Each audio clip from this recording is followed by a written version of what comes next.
A former medical technician reveals Planned Parenthood harvested organs from an aborted baby who was still alive at the time of the abortion. Wyatt Goolsby reports on this latest in a series of undercover videos. Brian, Planned Parenthood is working to counter the steady release of critical videos aimed at exposing abortion-related practices, but it'll be hard for them to defend themselves against this latest video released today, which describes a very graphic procedure. And she's like, okay, can you go the rest of the way? And I'm like, yes. And I didn't want to do this. It's hard for Holly O'Donnell to describe what she saw while working at a Planned Parenthood clinic. The former STEM Express technician says at no point did she feel comfortable with what her colleague told her to do, harvest the brain from an aborted baby whose heart was still beating. And she left and she's like, okay, you can clean it up. And I'm just sitting there like, what did I just do? And that was the moment I knew I couldn't work for the company anymore.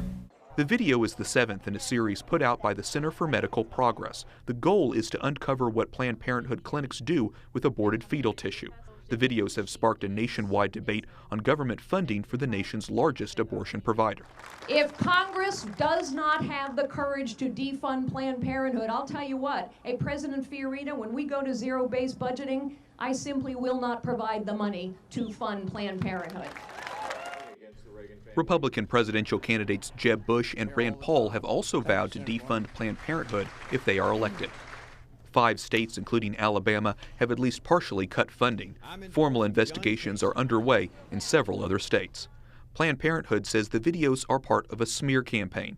They claim the videos are politically motivated, heavily edited, and fail to show how tissue donations support life-saving research. Now, those arguments may not be enough to keep Planned Parenthood from losing more support. STEM Express, the company that provided some of those technicians, have already cut ties with the organization. Brian.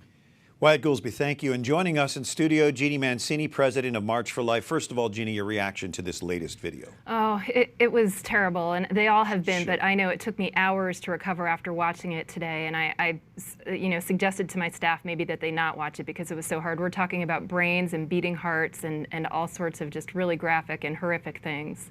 She talked about this difficult procedure. It sounds like murder to me. Yeah, no question. You have a baby who's alive. But because there have been so many of these, 7 now, and I'm sure there will be more of these videos, is there a risk that we'll just get numb to this? Absolutely. I think that there is that risk. And literally this morning I thought that when I clicked on it and started thinking about, okay, I'm going to watch this. Am I going to be numb? I've watched so many of these.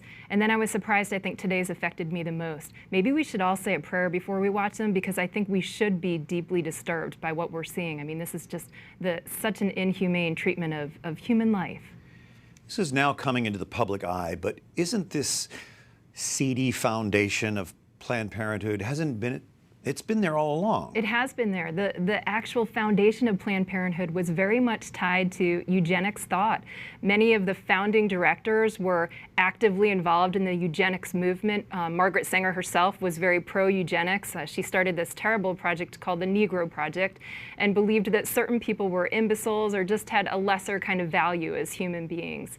Later, Alan Guttmacher was also tied to eugenics. He was one of the presidents of Planned Parenthood. So this has gone on and on for many years into the 70s.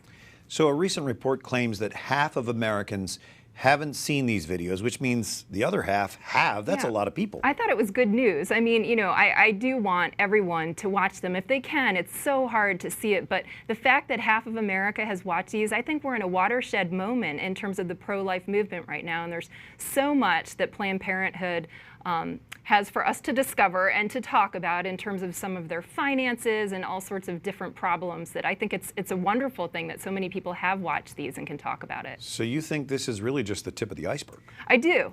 I think it's a watershed moment, and I'm curious as to how God is going to use this. I know at the March for Life we're praying daily about our piece in this puzzle to bring it into the light and how to bring a culture of life to the United States and end Planned Parenthood. Well, thank God for the March for Life. Jeannie Mancini, thank you for joining us. Thanks for having me.